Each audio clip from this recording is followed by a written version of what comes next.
बोला पुढारीमध्ये मनपूर्वक स्वागत करतो सर्वांना. रामकृष्ण हरी. बघा, देशामध्ये ज्या तीन विचारांनी किंवा जगभरात जे तीन विचारांवर सर्व राजकारण चालतं, विचारवाद चालतो, त्यामध्ये एक आहे कॅपिटलिझम, पुंजीवाद, दुसरा आहे सोशलिझम, समाजवाद, आणि तिसरा आहे कम्युनिझम म्हणजे साम्यवाद. तर ज्या माणसांनी आयुष्याची 70 वर्ष साम्यवादामध्ये घालवली, पुढच्या वर्षी कम्युनिझम या देशामध्ये स्थापन होऊन 100 वर्ष पूर्ण होत आहेत. आणि त्यामध्ये मी खात्रीशीर सांगतो, ज्या माणसांनी जे आज व्यक्तिमत्व माझ्यासोबत आहे, ज्यांनी आयुष्याची 70 वर्ष या साम्यवादामध्ये कम्युनिझम मध्ये घालवली, ते देशात सध्या तरी एकमेव असतील. माझ्यासोबत आज चर्चेसाठी बोला पुढारीमध्ये आहेत कॉम्रेड कारभारी पाटील उगले. आपण त्यांच्यावर चर्चा करणार आहोत. कॉम्रेड, लाल सलाम. लाल सलाम. कॉम्रेड, माझा तुम्हाला पहिलाच प्रश्न आहे. बघा, कम्युनिझम या देशामध्ये अतिशय मोठी चळवळ होती. 1925 साली ही कम्युनिझम चळवळ आपल्या देशामध्ये आली. ज्यावेळी रशियामध्ये क्रांती झाली, त्यानंतर इथे या चळवळीने उभारणी घ्यायला सुरुवात केली. तुमची या कम्युनिझम मध्ये सुरुवात कशी झाली? कशा पद्धतीने तुम्ही याच्यामध्ये आले? खरं म्हणजे राजकारण हा माझा अगर माझ्या परिवाराचा विषय नाही. वडील खरं म्हणजे त्यांचा जन्म 1894 आणि त्या कालखंडामध्ये माझ्या परिवारामध्ये मी एकुलता एक नवा सजा वानिकिनीचा बुडाल्या घरचा असं वयोवृद्ध कालखंडामध्ये झालेलं आपत्ती. त्यावेळेला आपण आणि आपलं काम करणे, कोणाला पाय लावले नाही, कोणाला पाया पडणे नाही, अशा स्वभावाचे वडील. शालेय शिक्षण तशा अर्थानं माझी भटकंतीच झाली, जी सुरुवातीपासून झाली ती अजून चालूच आहे. 1ली ते 4थी गावात शिक्षण झालं, म्हणजे 51 ते 54, 55 ते 57 गणोऱ्याला 5वी ते 7वी पर्यंत शिक्षण झालं, आणि 58 ते 62 सिन्नरला माध्यमिक शिक्षण झालं. 2 जुलै 1962ला मी डोंगरगावला आलो. त्यावेळेला बालपणापासूनच खरं म्हणजे त्यावेळच्या कालखंडामध्ये 5वी ते 7वी गणोऱ्याला शिक्षण घेत असताना त्यावेळेला मुंबईसह महाराष्ट्राची चळवळ महाराष्ट्रामध्ये अतिशय जोरदार चालू होती. आणि त्यावेळेला गणोऱ्याला शाळेत असताना तिथं निघालेल्या कम्युनिस्ट पार्टीच्या, समाजवाद्यांच्या ज्या काही मोर्चा असायचा, त्या मोर्चाच्या घोषणा आणि त्या चळवळीचं वातावरण त्यावेळेला ते कानावर पडायचं. मुळातच तशा अर्थानं जन्मताच विद्रोही विचाराचा आणि भूमिका घेऊन स्वतंत्रपणे, भूमिका घेऊन ठामपणे, स्पष्टपणे बोलण्याची माझी जन्मजात सवय असल्यामुळं ते ऋणानुबंध ते माझ्यावर संस्कारित झाले. त्याच्यानंतर सिन्नरला हायस्कूलमध्ये असताना आमचे जे काही मावळणीचे चिरंजीव होते मेवणे, ते 1942ला मुंबईला असताना जे भारत छोडो आंदोलन महात्मा गांधीजी झालं, त्यावेळेला ते डाव्या चळवळीशी संबंधित होते. आणि म्हणून तरुणांचा टर्निंग पॉईंटचं जे वय असतं सर्वसाधारण 15 ते 18, या कालखंडामध्ये सिन्नरमध्ये त्या परिवारामध्ये ते संस्कार माझ्यावर मिळाले. परंतु मध्ये त्याचं खंडन झाल्यानंतर ज्यावेळेला गावी आलो, त्यावेळेला टेलर काम, शेती, प्रपंच, बाकीच्या कल्चरल ॲक्टिव्हिटीज ह्या सगळ्या करत असताना मुळातच विद्रोही विचाराची भूमी असल्यामुळं डाव्या विचाराची चळवळ रुजण्याला ती तशी एक पूरक बाब होती. आणि म्हणून त्यावेळेला खरं म्हणजे कम्युनिस्टांचे या देशातले 1942 ते 1992 या कालखंडापर्यंतचा कालखंड म्हणजे हा मंतरलेला कालखंड या महाराष्ट्रात नाही तर संपूर्ण देशामध्ये होता. या डाव्या चळवळीमध्ये येण्याचं प्रयोजन खरं म्हणजे हे माझं क्षेत्र नाही. मी खरं म्हणजे माळकरी लहानपणापासून चुकून मला त्यावेळेला जर मार्गदर्शन मिळालं असतं तर अतिशय एक चांगला कीर्तनकार मी महाराष्ट्रामध्ये झालो असतो. या तालुक्यामध्ये भारतीय कम्युनिस्ट पक्षाची चळवळ आणण्याचं काम ज्या नवलेवाडीतल्या बुवासाहेब नवलेंनी आज आम्ही म्हणतो केलं, खरं म्हणजे त्यांच्या अगोदर गणपत नवले म्हणून मुंबईला गिरणी कामगार होते, जे आता आमच्या पक्षाचे तालुका सेक्रेटरी आहेत, लक्ष्मण गणपत नवले त्यांचे वडील. आणि त्यावेळेला त्या चळवळीमध्ये बुवासाहेब नवलेंना वाटलं की बा आपण सभासद व्हावं, पण बुवासाहेब हे नाव उच्चारल्याबरोबर कॉम्रेड डांगेने आणि त्यावेळच्या पक्षाने त्यांना विरोध केला की अरे हा बुवाबाजी करणारा माणूस कसा चालणार आपल्या पक्षामध्ये. म्हणून त्यांनी सांगितलं त्यावेळेला गणपत नवलेंनी मध्यस्थी केली, त्याची जबाबदारी मी घेतो. आणि म्हणून 1942-43च्या दरम्यान पहिली कम्युनिस्ट पार्टी नगर जिल्ह्यामध्ये अकोल्यात आणण्याचं काम बुवासाहेब नवलेंनी केलं. आणि त्यानंतर लक्ष्मण शिंगाडेंच्या सहकार्यानं मी कम्युनिस्ट पक्षामध्ये सामील झालो. कम्युनिस्ट पक्षाचे चांगले असलेले कार्यकर्ते कम्युनिस्ट पक्ष सोडून काँग्रेसमध्ये गेले. ती जी पोकळी तयार झाली, त्या पोकळीचा फायदा 1972च्या निवडणुकीमध्ये मला मिळाला. आणि ग्रामपंचायत सदस्य निवडणुकीसाठी उभा राहिलो आणि योगायोगानं वयाच्या 29व्या वर्षी 1 वर्षाचा मुलीनं सरपंच होण्याची संधी या गावामध्ये मला मिळाली. आणि शाप की वरदान दुष्काळ हा भाग जरी ठरला तरी माझं म्हणणं आहे, मी शाप म्हणणार नाही, तो वरदानच माझ्या बाबतीमध्ये ठरला. आणि त्या कालखंडात, दुष्काळाच्या कालखंडात पक्षाचा झेंडा खांद्यावर घेऊन ॲक्टिव्हपणे जे मला कामाची संधी मिळाली, खरं म्हणजे संधी मिळत नाही माणसाला, पण मिळालेल्या संधीचा झोकून देऊन जर त्या कार्यकर्त्यांना काम केलं तर निश्चित त्याचा बेनिफिट त्याला मिळत मी असतो. त्या प्रश्नांवर येणार आहे कॉम्रेड, 100% त्या प्रश्नांवर येणार आहे. तुम्हाला जी पदं तुम्ही उभवली, माझा एक महत्वाचा प्रश्न आहे आता तुम्हाला, की जे तुम्ही राजकारण अनुभवलंय, 65 सालापासून तुम्ही सक्रिय कम्युनिस्ट चळवळीमध्ये आलात, 62 मध्ये तुम्ही सुरुवात केली, पण जे मूल्यधिष्ठित राजकारण होतं, ज्या पद्धतीने एकमेकाच्या बाबतीत ज्या पातळीवर जाऊन बोललं जात नव्हतं किंवा कुणी केलेल्या कामाचं कौतुक केलं जायचं, त्याचे उपकार मानले जायचे, हा एक काळ होता. आजच्या राजकारणाच्या बाबतीत काय वाटतं, काय फरक झालेला आहे? कसं आहे कॉम्रेड, या प्रश्नाचं उत्तर देत असताना ज्या गोष्टींचा मला उल्लेख करावा असं वाटतो महत्त्वाचा, 1952 पासून तर जवळजवळ 85 पर्यंत मूल्याधिष्ठित राजकारण होतं. पक्षाच्या तत्वज्ञानावर आधारित आचार, विचार आणि व्यवहार हा त्या कार्यकर्त्यावर, नेत्यावर, पदाधिकाऱ्यावर कंपल्सरी होता. विचाराचं राजकारण करायचं. राजकारणाचा मूळ हेतू असा होता का तळागाळातला जो वर्ग आहे, वंचित आहे, हक्कापासून दूर आहे, त्या वर्गाचं उत्थापन करण्यासाठी ते राजकारण केलं जायचं. त्याच्यामध्ये व्यक्तिगत हिताला आणि व्यक्तिगत स्वार्थाला कुठेही संधी नव्हती. जे करायचं, मग ते पक्ष काँग्रेस असो, कारण ज्या वेळेला आम्ही राजकारणात आलो त्यावेळेला देशामध्ये 2च पक्ष होते, एक काँग्रेस आणि दुसरे डावे. ते आमच्या डाव्यांमध्ये एक समाजवादी आणि एक कम्युनिस्ट. 64 पर्यंत दोन्ही कम्युनिस्ट पार्टी एकत्रच होती, त्यामुळं डावे आणि काँग्रेस असे या देशामध्ये होते. तत्वज्ञानावर आधारित सामाजिक हितासाठी, सामाजिक उत्थानासाठी जे काही तत्वज्ञानाचा आधार घेऊन सामाजिक विकासासाठी संघर्ष करण्यासाठी त्यावेळेला प्रवृत्ती होती. त्यावेळेला चर्चा व्हायच्या, प्रश्नावर व्हायच्या, विकासावर व्हायच्या. काँग्रेस पक्षाच्या पंचवार्षिक योजना ज्या काही त्यावेळेच्या कालखंडात पंडित नेहरूंच्या नेतृत्वाखाली घेतल्या जायच्या, त्या पंचवार्षिक योजनेमध्ये कुणाचा विकास झाला पाहिजे हा मूलभूत प्रश्न होता. आणि म्हणून तळागाळातला जो घटक आहे तो वर आला पाहिजे. उदाहरण जर सांगायचं ठरलं तर त्यावेळेला विकासाचे मार्ग जर करायचे असतील तर आर्थिक ज्या बँका होत्या त्या या देशातल्या राष्ट्रीय भांडवलदारांपुरतंच कर्ज देत असायच्या. सर्वसामान्यांना त्यावेळेला कर्ज मिळत नव्हतं. त्यामुळे विकासापासून सर्वसामान्य शेतकरी, कष्टकरी, नोकर आणि सर्वसामान्य मजूर हा कोसो विकासापासून होता.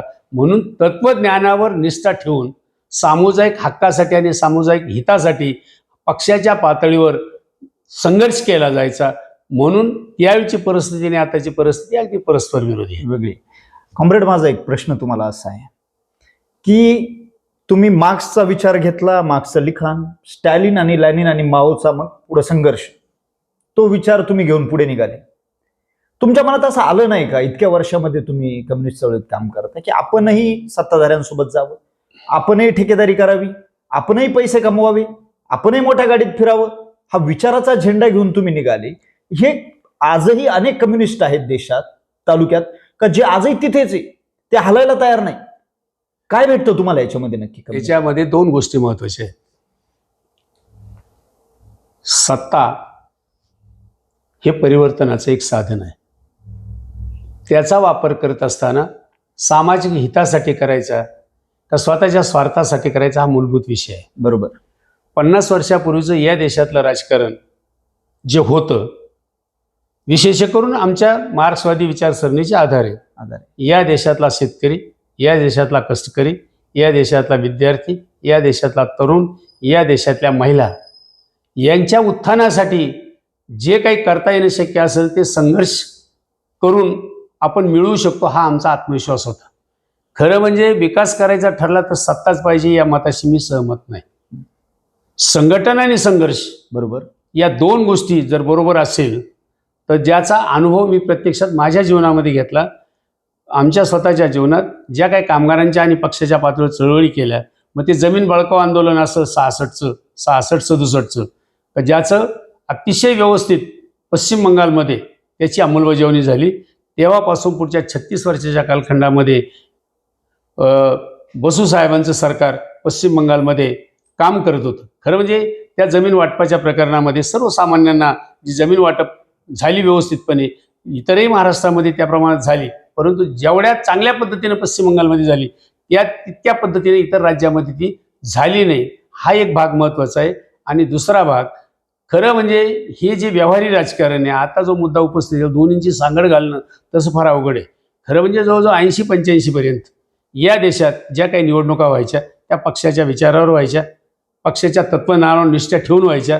सर्वसामान्य पक्षाचा कोणताही कार्यकर्ता जरी उभा केला तरी माणूस कोण आहे याला त्यावेळेला माणसं पाहत नव्हती. पक्षानं उमेदवार उभा केला त्याच्या निशाणीवर मतदान करून त्याला निवडून देत होते.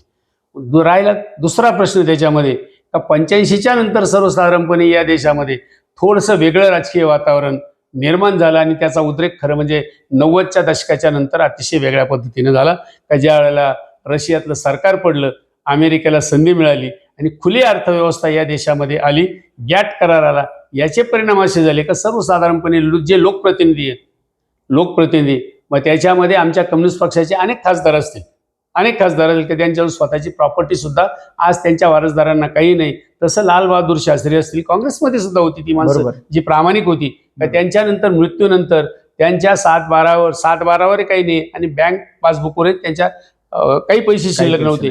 असं त्यागी जीवन त्याच्या राजकारणात त्याग म्हणून केला जायचा. परंतु 85च्या नंतर आणि 90च्या नंतर ते चित्र बदललं. कारण या उमेदवारांना निवडून देण्याचं काम व्यापारी आणि 2 नंबरचे धंदे करणारे या देशातले जे कोणी असायचे त्याच्या पाठबळावर हे नेते निवडून यायचे आणि सत्तेचा उपभोग घ्यायचा. ही गोष्ट या सगळ्या 2 नंबरच्या व्यवसाय करणाऱ्या आणि व्यापारी वर्गाच्या ध्यानात आली.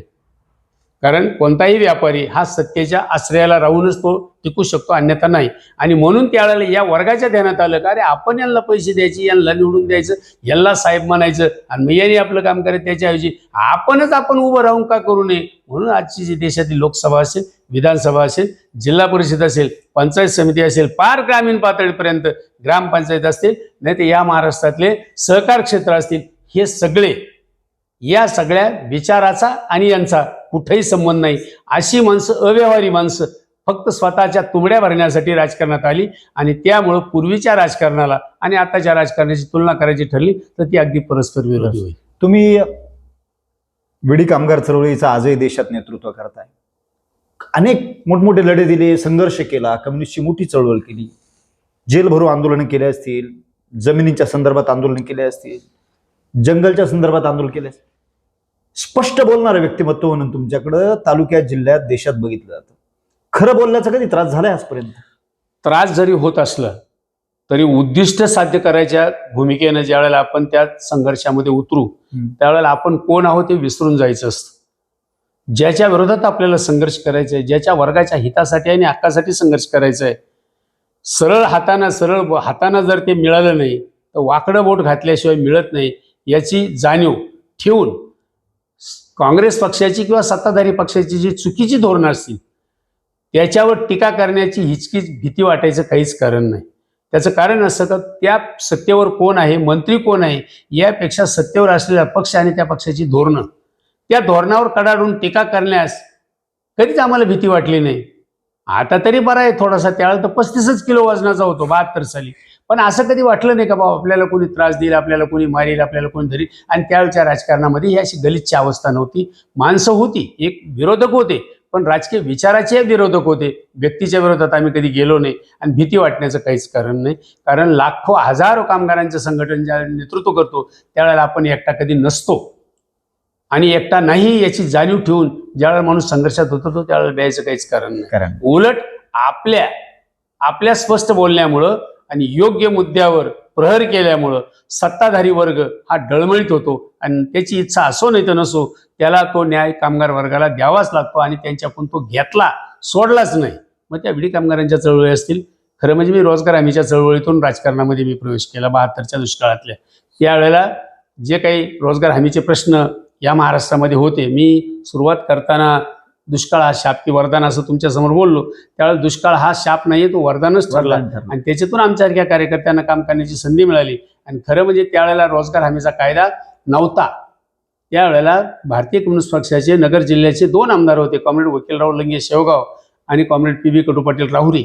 या 2 आमदारांच्या नेतृत्वाखाली महाराष्ट्रभर चळवळ केली आणि 74 साली या महाराष्ट्रातल्या शेतमजुरांना किमान वेतनाचा कायदा, म्हणजे आजची त्यावेळची जी रोजगार हमी, अगर आताचा जो मनरेगा कायदा आहे त्यावेळेला तो कायदा करण्यासाठी सुद्धा महाराष्ट्र सरकारला भाग पाडलं. हा त्या चळवळीचा आणि संघटनेचा आणि संघर्षाचा आणि स्पष्ट बोलण्याचा परिपाक आहे. नगर जिल्ह्यामध्ये कॉम्रेड बघा, सहकार चळवळ बऱ्यापैकी जिवंत आहे आज पण. संगमनेरला आपण बघतोय आपल्या शेजारीच अगदी शिवावर सहकारी संस्था सक्षमपणे सुरू आहेत, सहकार यशस्वी झालाय. तिकडे परवरेच जातोय ती परिस्थिती. तुम्ही ही सगळी वाटचाल बघितली, 62 सालापासून दुष्काळात तुम्ही बघितलंय, सगळा कालावधी बघितला, या संस्थांची उभारणी तुम्ही बघितली, अगदी खरेदी विक्री संघ असो, मार्केट कमिटी असो, कारखाना असो, हे सगळं बघितलं. तुम्हाला काय कारण वाटतात आपल्या तालुक्यातला सहकार यशस्वी का झाला नाही, याचा ऱ्हास का होत चाललेला आहे? सहकार यशस्वी झाला नाही असं मला म्हणता येणार नाही. सहकारातून विकास झाला हे मी नाकारणार नाही, परंतु ज्या पद्धतीने तो व्हायला पाहिजे होता, ज्या मार्गाने व्हायला पाहिजे होता, त्या मार्गाने तो झालेला दिसत नाही. त्याच्यामधल्या जे काही व्यवस्थापन आहे, आजचं जे काही चित्र आम्हाला दिसतंय, खरं म्हणजे टीका टिप्पणी करण्याचा प्रश्न नाही, परंतु या बदलत्या कालखंडामध्ये जे खाजगीकरणाचं वारं या देशामध्ये आलं आणि आता पुन्हा दुसरी गोष्ट मनाला म्हणजे त्रास देणारी, ऑल इंडियाच्या पातळीवर, राष्ट्रीय पातळीवर सहकार खातं या मोदी सरकारने तयार केलं आणि त्याचे मंत्री अमित शहा हे झालेले आहेत. सर्वसाधारण सगळ्या नाड्या, सत्तेचं सध्या जे काही केंद्रीकरण झाले, त्या केंद्रीकरणाचा परिणाम असा झाला का सार्वत्रिक जी सत्ता शेतकऱ्यांची, अनेक शेतकऱ्यांनी एकत्र येऊन शेअर काढून ज्या काही सोसायट्या किंवा जी काही साखर कारखानदारी उभी केली, ती शेतकऱ्यांच्या मालकीची न राहता ही खाजगी मालकीची झाली आणि त्याची जे खाजगी ट्रस्ट झालेले, त्यामुळे सर्वसामान्य माणूस तिथपर्यंत पोहोचत नाही. याची जी आर्थिक क्षमता आहे ती कमी पडलेली आहे आणि ग्रामीण पातळीवरल्या ज्या आर्थिक नाड्या आहेत, मग त्या तुमच्या सहकार सोसायटी असतील, बरोबर, पतसंस्था असतील, बँका असतील, या सगळ्या सत्याचा केंद्रबिंदू हा महाराष्ट्र सरकारतले ठराविक जे काही मक्तेदार आहेत ही त्यांच्या ताब्यामध्ये गेलेले आहेत आणि त्यांच्या विरोधात जाऊन या गोष्टीला काही मार्ग काढता येईल अशी सर्वसामान्य शेतकऱ्याची किंवा सभासदाची आज अवस्था नाही आहे. आणि म्हणून गडगंज संपत्ती ज्या मार्गाने त्यांना मिळवता आली त्या मार्गाने ते मिळवलेत. अनेक भ्रष्टाचाराची प्रकरणं महाराष्ट्रामध्ये उदयोन्मुख आहेत हे आपण पाहतो, पण त्याच्याहीपेक्षा सहकारातून सर्वसामान्यपणे ज्या प्रमाणामध्ये त्या सभासदाचं हित व्हायला पाहिजे होतं तेवढ्या प्रमाणात ते झालेलं नाहीये, हे कटू सत्य नाकारता येणार नाही. बरं कॉम्रेड, एका महत्वाच्या प्रश्नावर येतो मी तुमच्याकडं. तुम्हाला आलो त्याच वेळी बोललो मी का एक सात्विक माणसाचं मी आज मुलाखत घेतोय पहिली, किंवा अनुभवी, किंवा जो सगळा इतिहास बघितलेला आहे. स्वातंत्र्यानंतर अकोले तालुक्याचे पहिले आमदार झाले गोपाळ भांगरे, त्यानंतर देशमुख आमदार झाले, नवाळी आमदार झाले, यशवंतराव भांगरे झालेत, मधुकरराव पिचड साहेब झालेत, त्यानंतर वैभवराव पिचड झाले, त्यानंतर आता किरण लहामटे आहेत. मला त्या काळातलं तुम्हाला विचारायचं आहे की गोपाळ भांगरे असतील, नवाळी असतील, देशमुख असतील, मधुकरराव पिचड असतील, यांच्या कार्यकाळात तालुक्यात काय कामं झाली, काही झालं की नाही झालं? तुम्ही स्वतः बघितलेलं आहे, तुम्हाला पूर्ण अनुभव आहे. तेव्हाचा अकोले तालुका, आजचा अकोले तालुका, काय घडलं, काय झालं? या प्रश्नाचं मूल्यमापन करत असताना खरं म्हणजे 1952 पासून तर आतापर्यंत या तालुक्यामध्ये 1952 ते 57 गोपाळ भांगरे आमदार होते, 57 ते 62 साथी नारायण नवाळे होते समाजवादी पक्षाचे, 62 ते 67 काँग्रेसचे यशवंतराव भांगरे होते, 67 ते 72 भारतीय कम्युनिस्ट पक्षाचे कॉम्रेड BK देशमुख आमदार होते, त्याच्यानंतर 72 ते 78 पुन्हा यशवंत सखाराम भांगरे होते, 78 आणि 80 नंतर या तालुक्यामध्ये सलग 40 वर्ष ज्या पिचड परिवारानं सत्ता उपभोगली ते 19 पर्यंत पिचड साहेब आणि नंतर 19 ते 24 पर्यंतचा लहामटे साहेब, असा जो काही प्रवास सुरू झालेला आहे, विकास झालेला आहे हे मी नाकारत नाही, ते प्रामाणिकपणे कबूल करावे लागतील. कारण त्यावेळची अकोले तालुका, त्यावेळच्या असलेल्या पाऊलवाटा, त्यावेळच्या गाडीवाटा, त्यावेळची असलेली प्रवासाची साधनं, बैलगाडी असेल, टांगा असेल, घोडे असतील, खिलारी बैल असतील, शेतीच्या व्यवस्थेमध्ये वापरले हे सगळी साधनं आणि या सगळ्या सुविधांचा विचार करता आज ज्या 21व्या शतकामध्ये आपण आहोत, बऱ्याच गोष्टी आपण साध्य केल्यात, परंतु त्याचे जे अनुशेष राहिलेले आहेत, लोकप्रतिनिधींच्या चुकीच्या दृष्टिकोनामुळं जे काही ड्रॉबॅक राहिलेले आहेत ते ड्रॉबॅक बाकी नाकारता येणार नाही. यशवंतराव सखाराम बांगड्यांच्या कालखंडात एकच उदाहरण सांगतो, कारण त्यावेळेच्या कालखंडामध्ये खरं म्हणजे प्रवरेचा पूल जो 74 मध्ये यशवंतराव चव्हाण त्या उद्घाटनाला आणले होते, तो झालेला पूल नाकारता येणार नाही. त्यांच्या कालखंडामध्ये त्यांना जेवढं शक्य झालं तेवढं त्यांनी केलं. त्याच्यानंतर विशेष करून मला जे जाणवलं ते 72 ते आत्तापर्यंतचा कालखंड. त्याच्या अगोदरचा कालखंड एवढा जवळून सांगता येणार नाही, पण 72च्या नंतरच्या कालखंडाचा मी एक आखोद्याका साक्षी झाले. मधुकर पिचड जरी असले तरी ते माझे राजकीय विरोधक आहेत, व्यक्तिगत विरोधक नाही, शत्रू नाही, ते तशा अर्थाने एक माझे मित्रच आहे. 72च्या दुष्काळामध्ये खरं म्हणजे त्यावेळेचे तहसीलदार आवढाळ साहेब आणि सभापती म्हणून जो काही कालखंड मधुकर पिचडांचा 72 ते 78 पर्यंतचा जो काही होता, त्या कालखंडामध्ये या दोनही माणसांनी अतिशय प्रामाणिकपणे चांगलं काम केलं, नाकारता येणार नाही. गावोगाव, खेडे पाडे, वाड्या वस्त्या, ओढे नाले आदी सगळे अतिशय फिरून त्यावेळेला या तालुक्यामध्ये मग ते रस्ते असतील, कच्चे रस्ते असतील, बंधारे असतील, केटीवेर असतील, छोटी छोटी बांधबंदिस्ते असतील, मोठमोठाली छोटी मोठी धरणं असतील, ही सगळी त्या कालखंडात त्यावेळेच्या लोकप्रतिनिधीच्या नेतृत्वाखाली राज्य सरकारकडून झालेली मला नाकारता येणार नाही आणि ती वास्तवता मी ती मान्य करतो.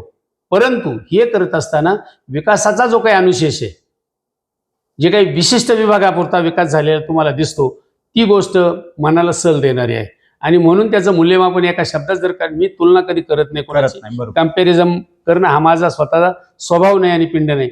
तरी परंतु या 5 वर्षामध्ये एक गोष्ट मला तीव्रतेने जाणवली, ती मला स्पष्टपणे बोललं पाहिजे की या 5 वर्षात लहामटेने त्यांच्या क्षमतेनुसार जे काही कामं केलेत त्या कामामध्ये एक ड्रॉबॅक मला दिसतो. एक का या 5 वर्षामध्ये त्यांना पसाभर पाणी साठवण्या इतका सुद्धा बांध घालायला या तालुक्यात कुठेही जागा सापडलेली नाही, अगर त्यांना करता आलं नाही. म्हणून मधुकर पिचडनी त्यांच्या कालखंडामध्ये पाणी अडवा, पाणी जिरवा हे जे काही केलेले मी निश्चितपणे त्यांना धन्यवाद देईल, मी नाकारणार नाही. परंतु त्यांच्या कालखंडामध्ये त्यांनी काम करत असताना त्यांनी खरं म्हणजे दूरदृष्टिकोन त्यांच्याजवळ असायला पाहिजे होता, पण ते का चुकले मला समजत नाही.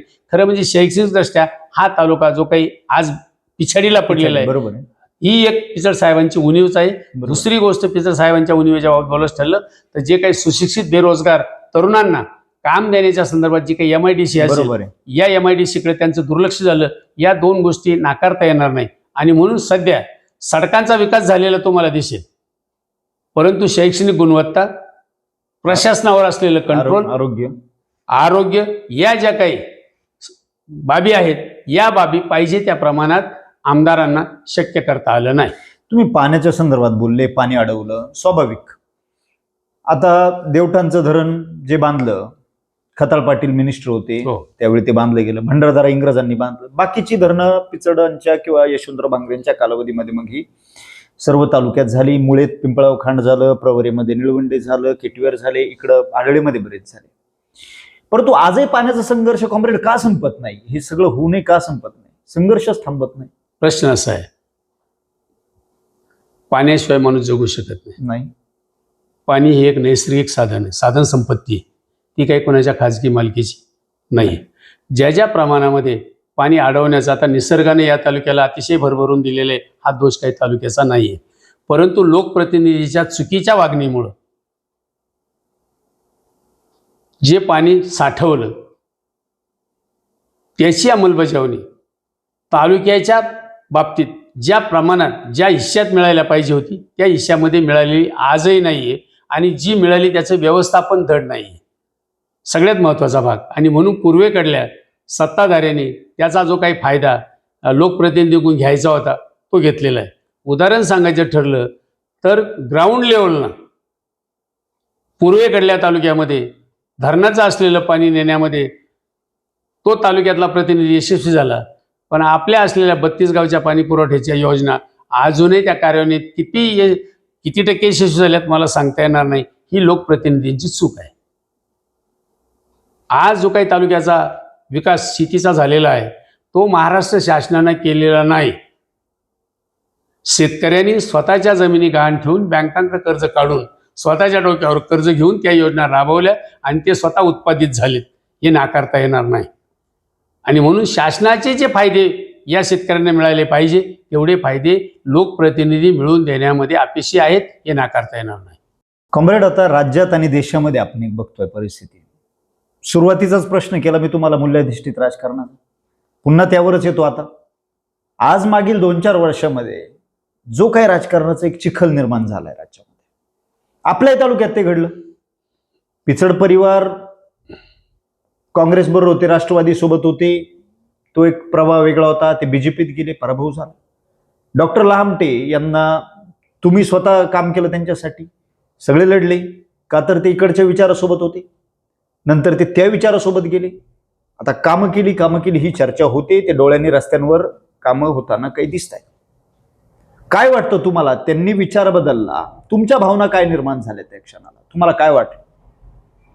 खरं म्हणजे सध्या आमच्या कालखंडामध्ये 50 वर्षापूर्वीच्या राजकारणामध्ये व्यक्तीची ओळख पक्षाच्या नावानं व्हायची. आता व्यक्तीच्या नावानं पक्ष ओळखला जातो, ही सगळ्यात दुर्दैवी गोष्ट आहे. पूर्वीच्या काळात सर्वसामान्यांसाठी राज्य सरकार काम करत होती. त्या कामाचं स्वरूप आज अतिशय वेगळ्या पद्धतीचं झालंय. नंबर 3, सर्वसाधारणपणे राजकारणाच्या तत्वासाठी, समाजाच्या हितासाठी राजकारण न करता स्वतःच्या तुंबड्या बनवून भरवण्यासाठी जे राजकारण केलं जातं ते अतिशय किळसवाणं आहे. नाही, तालुक्यात जी राजकीय आणि सामाजिक परिस्थिती आज निर्माण झाली तुम्ही बघताय, विचारावं लागतं पहिलं, तू नक्की कुठल्या पक्षात आहे, तू कुठे? ते आज इतकं सारं कन्फ्युजन झालंय. या राजकीय सामाजिक परिस्थिती काय बोलाल तुम्ही, हे झालंय तयार? पक्ष हे क्षीण झाले आणि व्यक्ती ह्या श्रेष्ठ झाल्या. खरं म्हणजे दुःख वाटतं आम्हाला. आमच्या तरुणपणात आत्तापर्यंतच्या कालखंडामध्ये आम्ही पाहतो बाजारामध्ये जनावरांची खरेदी विक्री होते, माणसं जनावरे विकत घेतली जातात, विकली जातात.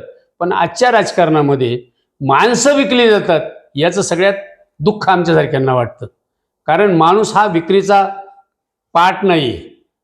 आणि सकाळपासून संध्याकाळपर्यंत कोण पंचायत कोण काही कोणाला तपास लागत नाही. ज्यावेळेला आम्ही तालुक्याच्या ठिकाणी येतो त्यावेळेला अनेक तरुण कार्यकर्ते ज्यावेळेला भेटतात त्यावेळेला मी सहज त्याला विचारतो, भाऊ तू कोणत्या पक्षात रे?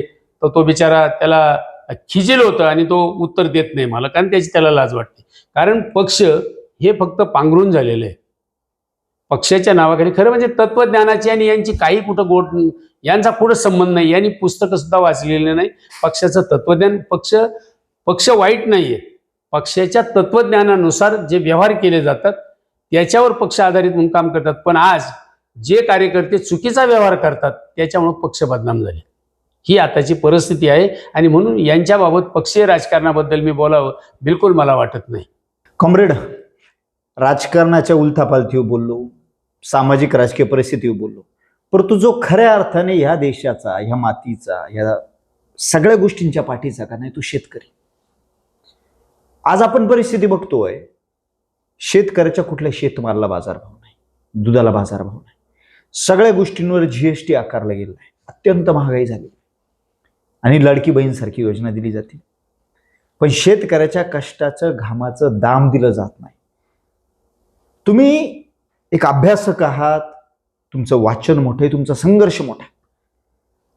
काय सरकारला तुम्ही सल्ला द्याल, काय सांगाल, काय मार्गदर्शन कराल खरं म्हणजे परिस्थिती बदलवण्यासाठी? याच्यावर फार काही बोलण्यापेक्षा गेल्या 70-80 वर्षापासूनचा या देशातल्या शेतकऱ्यांचा संघर्ष आजही आहे आणि इथून पुढे तो हयात चालत राहील. 2014च्या निवडणुकीमध्ये भारतीय जनता पक्षानं जे एक अभिवचन दिलं होतं का आम्ही सत्तेवर आल्यानंतर स्वामीनाथन आयोगाची अंमलबजावणी करू. या सगळ्या दुःखांना एकच औषध आहे का आज हे 10 वर्षातल्या सरकार यांनी हातभर लिहून दिलं का आम्ही ती अंमलबजावणी करणार. पण इथून पुढच्या कालखंडामध्ये केंद्रामध्ये जो काही सत्तेचा बदल होताना आम्हाला दिसतोय आणि होईल याच्यावर आमचा आत्मविश्वास आहे आणि तो केलाच पाहिजे. कुठल्याही परिस्थिती ही मनोवादी विचारसरणीची जी संस्कृती आहे ही महाराष्ट्रातून नाही तर देशातून यांना हद्दपार केलंच पाहिजे. आणि कुठल्याही परिस्थिती येणाऱ्या नव्या सरकारनं स्वामीनाथन आयोगाची अंमलबजावणी जर केली तर मला वाटतं शेतकऱ्यांचे 70% प्रश्न त्याच्यातून सुटल्याशिवाय राहणार नाही. एवढंच या बाबतीत एका वाक्यात बोलतो. इतका संघर्ष केलाय तुम्ही, सगळा जीवनपट आमच्या समोर तुम्ही उभा केला तुमचा. विडी कामगार चळवळीत एखाद्या गोरगरीब महिलेच्या हाताला 2 रुपये मिळवून देण्याचं काम असेल, इतर मोठमोठे लढे तुम्ही उभे केले असेल. आयुष्यभर गोरगरिबांसाठी लढले, एकाच चळवळीत राहिले, एकाच विचारात राहिले, थोडे हल्ले नाही तुम्ही, कुठल्याच प्रलोभनाला तुम्ही बळी पडले नाही. काय साध्य झालं पण तुम्हाला? संपूर्ण या करिअरमध्ये काय भेटलं तुम्हाला? ज्या तत्वज्ञानाची बांधिलकी करून आमची पिढी आज जगते, आमच्या अगोदरच्या पिढीचा जो काही त्याग आहे, काय मिळालं या म्हणण्यापेक्षा आम्ही ज्या वेळेला काही मिळण्याची अपेक्षा करतो, खरं मिळण्याचा आणि आमचा काहीच संबंध नाही. कॉम्रेड डांगे असतील, ए.बी. वर्धन असतील, माधवराव गायकवाड असतील, नाही तर अगोदरची सगळी जुनी पिढी असेल, यांनी सगळं आयुष्य संघर्षात घालवलं. काय मिळालं त्यांना? आमच्यासारख्या पिढीला तरी थोडंफार मिळालं, कुठं पंचायत समिती मिळाली, जिल्हा परिषद मिळाली, काय जे असतील ती पदं मिळाली, सरपंच मिळालं, पण त्या पिढीला काय मिळालं? परंतु त्या पिढीने जो संघर्ष तेवत ठेवला आणि संघटित होऊन संघर्ष करून सरकार कोणतंही जरी असलं तरी त्याला आपण नमवू शकतो, हा आत्मविश्वास त्याच्यातून जो आम्हाला दिला. आणि म्हणून आम्ही काय मिळवलं यापेक्षा ज्या वर्गासाठी आम्ही आयुष्य जगलो त्या वर्गाला जे काही आम्ही मिळवून दिले त्याच्यामध्ये निश्चितपणे आम्ही समाधानी आहोत. कारण त्यावेळची परिस्थिती शेतकऱ्यांची असेल, कामगारांची असेल, महिलांची असेल, विद्यार्थ्यांची असेल, ज्या काही आज सोयीसुविधा आहेत ती विरोधी पक्ष त्यावेळेला केंद्रात आणि राज्यात ताकदवान असल्यामुळं शेतकऱ्यांच्या, कष्टकऱ्यांच्या हिताचे निर्णय घेतले नवे. तशा पद्धतीचे कायदे राज्य सरकारला आणि केंद्र सरकारला करण्यात भाग पाडून, मग ते किमान वेतन असेल, प्रायव्हट असेल, पेन्शन असेल, या सगळ्या गोष्टी तळागाळातल्या वर्गाला निश्चितपणे मिळवून देण्यात एक आम्हाला वेगळा आनंद आहे आणि त्याच्यामध्ये आम्ही समाधानी आणि आम्ही प्राऊड आहोत. नक्कीच कॉम्रेड, आज एक परिस्थिती राजकीय अशी निर्माण झाल्यामुळे कुठंतरी नवीन तरुणांना या राजकारणाचं कुठेतरी वीट आलेला वाटतोय, त्यांना नकोसं वाटतंय. तो तुमचा काळ होता 62चा, 65चा, 72चा दुष्काळाचा. परिवारात ती परिस्थिती नव्हती, कुठल्याही पाठीमागचं तुम्हाला पाठिंबा नव्हता किंवा परिवारातलं कुणी राजकारणात नव्हतं, तरी पण तुम्ही स्वतःला झुकून दिलं, आले आणि लढले. आज सगळं काही असताना तरुण नको म्हणताय राजकारणात यायला, या संघर्षात उतरायला नको म्हणताय, आणि मग इथे कुठेतरी भांडवलशाही निर्माण होते, इथे कॅपिटलिझम येण्याचा प्रकार तयार होऊ राहिला. तुम्ही तरुणांना काय मार्गदर्शन कराल? खरं म्हणजे तरुणांनी राजकारणात झोकून देऊन काम केलंच पाहिजे या मताचा मी. कॉलेजच्याच नाही परंतु माध्यमिक विद्यालयापासून म्हणजे 8वी पासून पुढचा जो विद्यार्थी आहे, कॉलेज असेल अगर पोस्ट ग्रॅज्युएशनचा विद्यार्थी असेल, या विद्यार्थ्यांनी राजकारणाचा अभ्यास केला पाहिजे. सध्याच्या या परिस्थितीमध्ये वाचन संस्कृती लोप पावली. यापूर्वीचे असलेले संघर्ष, असलेली फिलॉसॉफी, असलेलं तत्त्वज्ञान, या गोष्टी सध्या माणसं तरुण शक्यतो वळायला टाळतात. परंतु या देशात अजूनही डावी शक्ती कमकुवत झाली असं मी म्हणत नाही. थोडासा पाठीमागं आलोय आम्ही, नाकारत नाही, परंतु पुढं जाण्यासाठी पाठीमागं सुद्धा फुटभर आल्याशिवाय पुढं झेप घेता येत नाही. बरोबर. या शास्त्राचा विचार करता आजही या देशातला तरुण जागा झालेला आहे, सावध झालेला आहे. तो संघटित होऊ पाहतोय, अभ्यास करतोय, मोबाईलच्या नवीन तंत्रज्ञानावर आज केंद्रात काय चाललंय, राज्यात काय चाललंय आणि आपल्या घरात काय चाललंय याची सगळी जाणीव त्याला झालेली. परंतु त्याला संधी मिळत नाही. सध्याचे जे सत्ताधारी आहेत ते आणि ढड्डाचार्य, सध्याच्या तरुणांना ती संधी मिळत नाही आणि ती जर मिळाली नाही तर कदाचित बंडखोरी करून सुद्धा ती संधी मिळवून हा तरुण पुढे गेल्याशिवाय राहणार नाही असा माझा ठाम विश्वास आहे. हे आपल्यासोबत होते कॉम्रेड कारभारी पाटील उगले. 1962 सालापासून ज्यांनी कम्युनिस्ट चळवळीत एकनिष्ठपणे आजपर्यंत काम केलंय, त्यांचं 81 वय आता पुढील 10 दिवसात पूर्ण होते. 82व्या वयात पदार्पण करतायत. आजही तीच एक एनर्जी, तोच उत्साह, तीच ताकद त्यांच्यामध्ये आहे. त्यांनाही दीर्घायुष्य लाभावं अशी आपण भगवंताच्या चरणी प्रार्थना करूया. आणि त्यांनी जो एकनिष्ठपणा ठेवलाय, जो करारीबाणा त्यांचा ठेवलाय, तसा इतरांनी ठेवा, स्पष्ट वक्तेपणा ठेवा, हीच भावना या ठिकाणी व्यक्त करूया. बोल पुढारीमध्ये त्यांनी आज अगदी दिलखुलासपणे सगळ्या चर्चा आपल्यासोबत केल्या, त्याबद्दल त्यांचे मी या ठिकाणी आभार व्यक्त करतो आणि थांबतो. लाल सलाम. लाल सलाम.